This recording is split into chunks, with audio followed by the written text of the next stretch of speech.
मैं आपको दो टोक जवाब दे दूं, ना कोई डील होगी और ना ही ढील मिलेगी। हमने ये साद हरीरी से भी बोला, पहला एनआरओ तो पाकिस्तान का आपने करवाया था, तो उन्होंने हाथ खड़े कर दिए, उन्होंने कहा मैं आइंदा इस किस्म का कोई काम नहीं करूंगा। डील होगी ना कोई ढील। अब तो साद हरीरी ने भी हाथ खड़े कर दिए कि आइंदा कोई एनआरओ नहीं कराएंगे। वजीर खजाना असद उमर भी खुलकर बोल पड़े। मजीद कहा कि आईएमएफ से मुआहदे के बहुत करीब आ चुके, उम्मीद है ये आखिरी मुआहदा होगा। बुनियादी मसाइल हल होने पर भारत से तजारत में बेहतरी होगी। आसान टैक्स सिस्टम लाने की कोशिश कर रहे हैं। चैम्बर ऑफ कॉमर्स पेशावर में खिताब।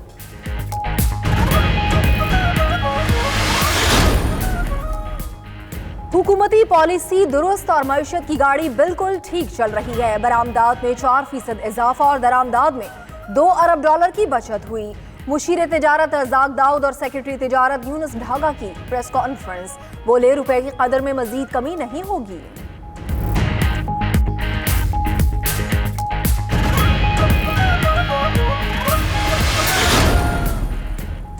पीपल्स पार्टी और नून लीग का आईएमएफ और दीगर मालियाती इदारों से कर्ज की तफसीलात पार्लियामेंट में पेश करने का मुतालबा। नैयर बुखारी कहते हैं हुक्मरान कर्जों की शराइत ऐवान में पेश करें। नफीसा शाह बोली गरीब आवाम पर महंगाई के बम गिराकर आईएमएफ की शराइत पर अमल किया गया।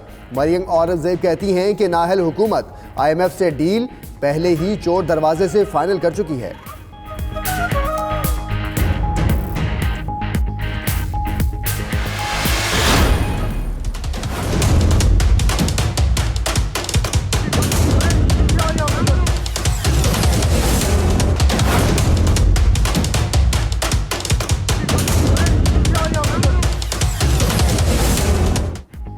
कराची भैंस कॉलोनी में इरशाद रांझानी की हलाकत केस में नया मोड़।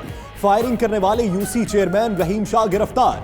डीआईजी ईस्ट कहते हैं झगड़ा जाती नौइयत का नहीं था, इरशाद रकम लूटने की कोशिश कर रहा था। रहीम शाह ने फायरिंग कर दी और जख्मी होने पर अस्पताल ले जाने से रोका। गफलत बरतने पर एक एहलकार को भी मुअत्तल कर दिया। कानून सबके लिए बराबर है, बगैर दबाव के काम कर रहे हैं।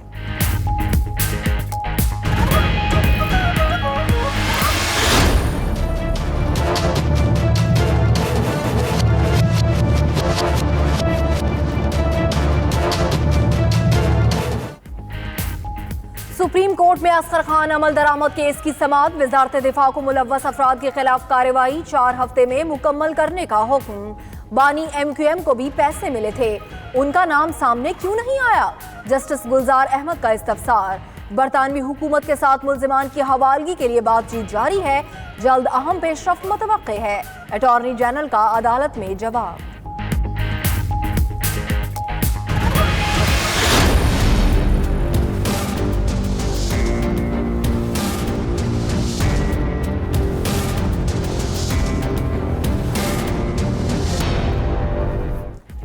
चीफ जस्टिस को खत में तज़हीक आमेज जुबान इस्तेमाल की गई। स्कूल्स इंतजामिया ने अदालती फैसले को ड्रैकोनियन फैसला कहने की जुर्रत कैसे की? सुप्रीम कोर्ट ने इस्लामाबाद के 2 निजी स्कूल से तौहीन आमेज जुबान इस्तेमाल करने पर तहरीरी जवाब तलब कर लिया। जस्टिस गुलजार अहमद ने दोनों निजी स्कूल्स हुकूमती तहवील में लेने और बंद करने का इंदिया दे दिया।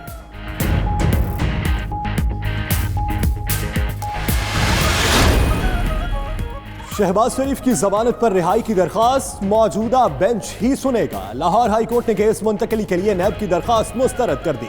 Chief justice Lahore high court ने रिमार्क्स किए कि नैब पर पहले बड़े इल्जामात लग रहे हैं, क्या अब नैब अपनी मर्जी के बेंच बनवाएगा?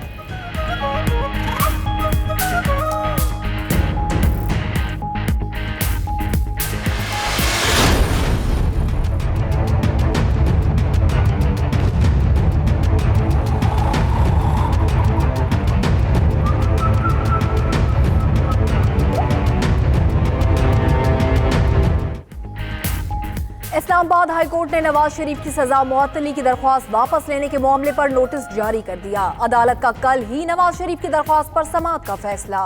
कानूनी नुकात पर अदालत को मुतमईन करें। नवाज शरीफ के वकील को अदालत की हिदायत, नैब से भी जवाब तलब।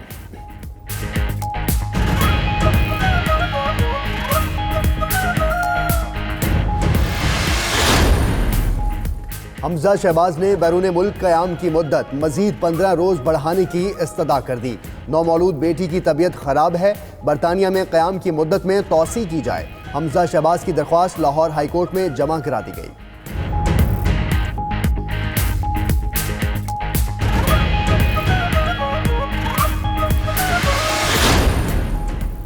साबिक वफाकी वजीर कामरान माइकल की कराची मुंतकली। नैब टीम लाहौर एयरपोर्ट से लेकर शहर कायद पहुंच गई। कामरान माइकल को बगैर हथकड़ी लाया गया। लीगी रहनुमा करप्शन और इख्तियारात के नाजायज इस्तेमाल में ज़ेर हिरासत है। एहतसाब अदालत ने कामरान माइकल का 5 रोज़ा राहदारी रिमांड मंजूर किया था।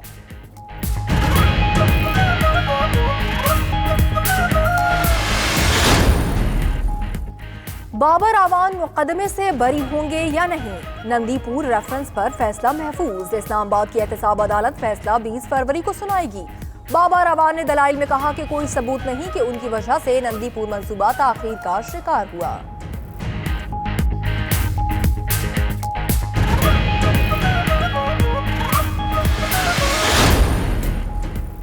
गुजरात में निजी अस्पताल पर एफबीआर के छापे का मामला। जिला भर के निजी और सरकारी अस्पतालों में डॉक्टर्स की हड़ताल का 5वां रोज। डॉक्टर्स ने एफबीआर दफ्तर के सामने धरना दे दिया। मरीजों को मुश्किलात का सामना।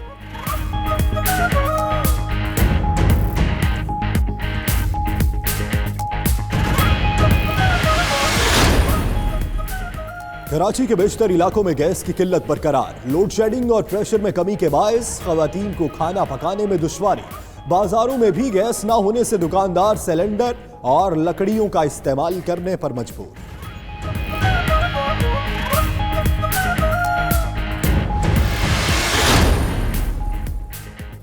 पाकिस्तान का इलाकाई अमन, पुरअमन हमसायगी और इंसानी हमदर्दी के लिए अहसन इकदाम।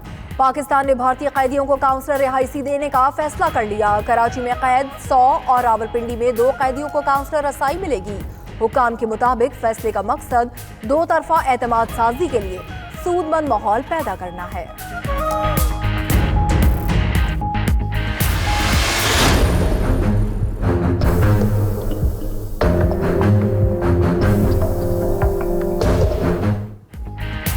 पीटीएम के जहरीले प्रोपेगेंडे के खिलाफ आवाज उठाने वाले को खामोश करा दिया गया। कैसूर वाकया रूनुमा ना होने का हल्फनामा देने वाला मलिक मातोर के कत्ल कर दिया गया। मलिक मातोर के ने बयान दिया था कि हयात खान के घर की तलाशी के दौरान वो वहीं मौजूद थे। पीटीएम के दावे और कैसूर वाकया सरासर झूठ है।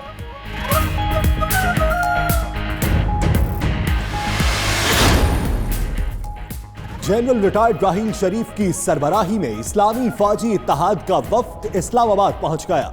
वफ्द वजीर आजम इमरान खान और आर्मी चीफ समेत सियासी और अस्करी क़यादत से मुलाकातें करेगा। यमन की सूरत हाल और सऊदी वली अहद के दौराए पाकिस्तान पर बातचीत होगी।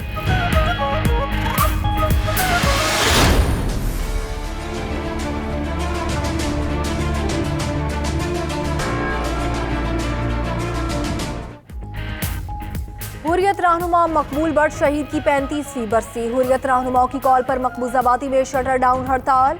मकबूल बट ने कश्मीरी तहरीक आज़ादी को अमर कर दिया। मशाल मलिका मकबूल बट शहीद को खराज अक़ीदत।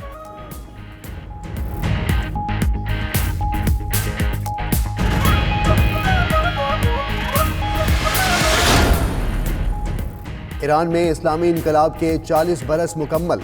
मुल्क भर में शहरियों का मार्च। शदीद बर्फबारी भी लोगों का जज्बा ठंडा न कर सकी। ईरानी सदर हसन रूहानी ने आज़ादी स्क्वायर पर अवाम से खिताब में अमरीकी सदर ट्रंप को पैगाम दिया कि वो जो हासिल करना चाहते हैं उन्हें कभी नहीं मिलेगा।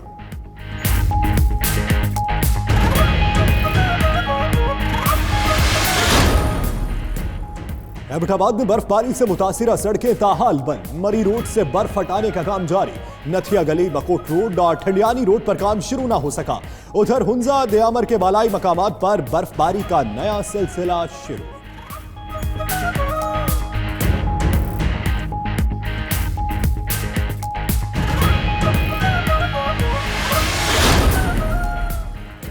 दुनिया भर में मौसम के मुख्तलिफ रंग, कहीं जमा देने वाली बर्फबारी तो कहीं मूसलाधार बारिशों से सैलाबी सूरत हाल।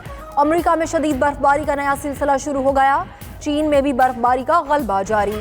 ऑस्ट्रेलिया में मूसलाधार बारिशों ने तबाही मचा दी। हजारों अफराद नकले मकानी पर मजबूर। उधर बरतानिया में एरक नामी तूफान के बाद शदीद बारिशों और यखबस्ता हवाओं का राज।